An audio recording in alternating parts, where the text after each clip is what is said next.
छोना भैया सजाई डाली लवा पर छोना भैया दुल्हे की बुआ आजमगढ़ की गुंडी दुल्हे के बुआ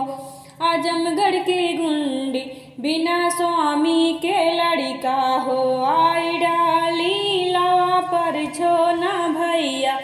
सजाई डाली लवा पर छोना भैया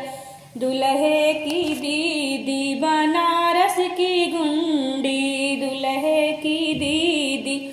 बनारस की गुंडी बिना स्वामी के लड़का हो आई डाली लवा पर छोना भैया सजाई डाली लवा पर छोना भैया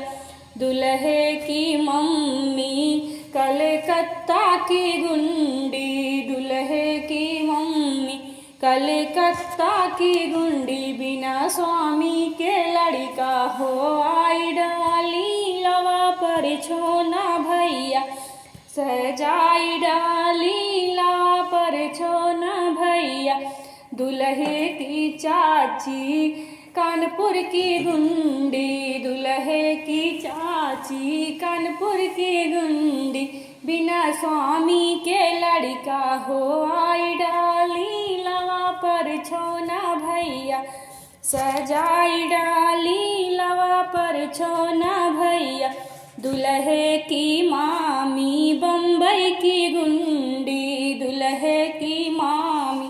बम्बई की गुंडी बिना स्वामी के लड़का हो आई डाली लवा पर छोना भैया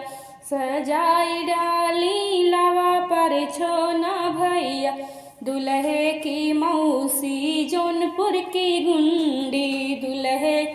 की मौसी जौनपुर की गुंडी बिना स्वामी के लड़का हो आई डाली लवा पर छोना भैया सजाई डाली लवा पर छोना भैया सजाई डाली